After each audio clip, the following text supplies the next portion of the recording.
Stage. Clayton, could you please come up?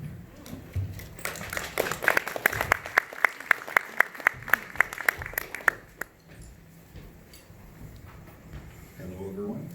My name is Clayton Alexander.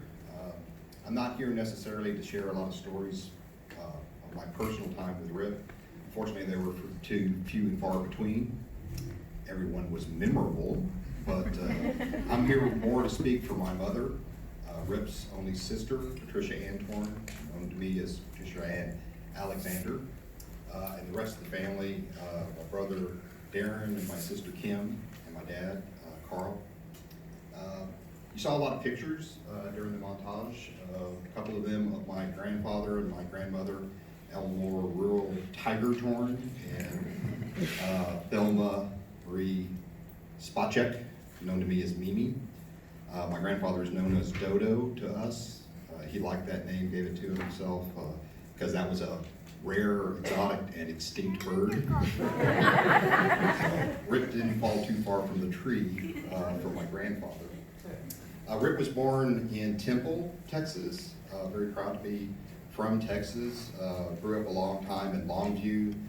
Graduated from Taylor, Texas High School. They were the Taylor Ducks, right down the road from the Hutto Hippos. That always cracked me up growing up. I could just see the Ducks and the Hippos fighting on the gridiron. But they actually never played football, unfortunately. My mother was born 18 months after Rip, so they were very close in age. My mother would always say they were more than siblings, they were friends. They had all the same friends growing up. They went to all the same birthday parties growing up. And she remembers him as being the perfect older brother. She even shared a story how she says he saved her life once. They were playing in a pool, I guess, I don't know if it was in probably Longview. And some of the older boys were dunking her head under the water, and she started to panic. Rip jumped in and drove the rest of the boys off and pulled her out of the water. And so she remembers her or being saved by Rip. And even today, she says she gets real panicked if anybody kind of grabs her or tries to hold her because of that incident. But thanks to Rip saving her life back in the day. Rip's first idea of a profession was not acting. He even tried out for the high school senior play and did not even get a part. My mother tried out the next year and she got the lead and was well received supposedly. Although the one thing that she remembers her father, my grandfather, ever saying something bad about her was that she wasn't any good in the play.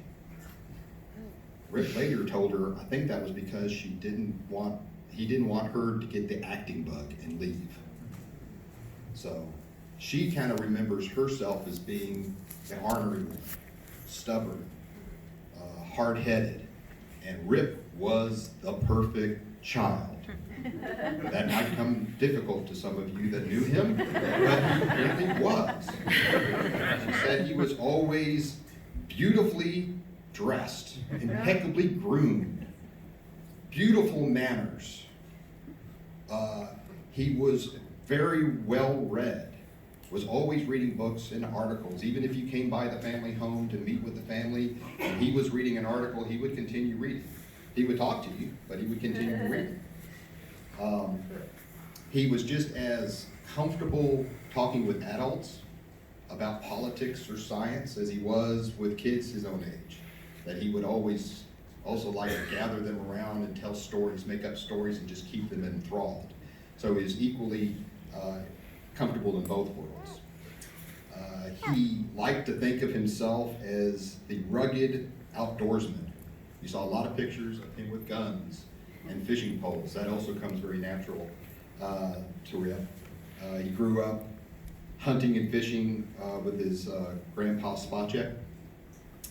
Spending a lot of times, apparently there was a book growing up that was, I don't know, my mother couldn't remember the name of it. It was about two boys that would always go out into the fields and the woods and try to live off the land, and he and his best friend Billy were inspired by that, would always spend all afternoons out in the fields and the woods hunting and learning, and he wanted to be able to survive off the land, to provide for his family.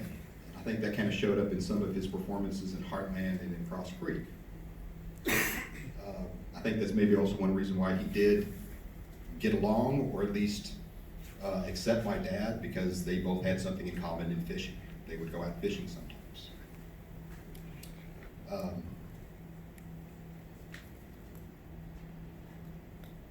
My mother also said that he was very smart, very high IQ, that he was probably too smart for acting, and that would sometimes make him impatient with anybody else, especially if they were not on the same page.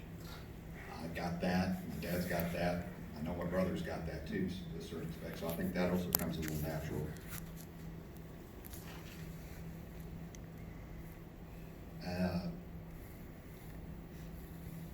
But that he always had a soft spot for my mother, being the younger sister, always sent flowers to his mother on Mother's Day, Thelma. And that she remarked on how it was interesting that over the years their roles changed. She was the stubborn one, he was the perfect child. And then he became the rebel, and she became the more model wife and mother. And she always kind of thought that was interesting, how their roles sort of changed, but they always kept in touch. He would always call her, and they would always spend time talking to each other. My dad always has sort of a memory of him always wanting to eat barbecue every time he came back into Texas. That was one of his favorite things.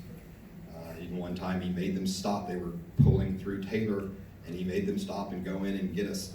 They sat there for 15 minutes while he went in and talked to some people, and finally brought in a sandwich and ate it in my dad's car on the way into Austin. And nobody eats food in my dad's car.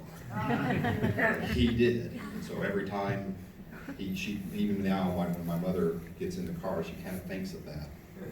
I'm going to leave this with one of my dad's favorite quotes that he would always sort of rip with from a role he had on a TV Western where he played a Native American. His big line was, "No eat brown mushrooms."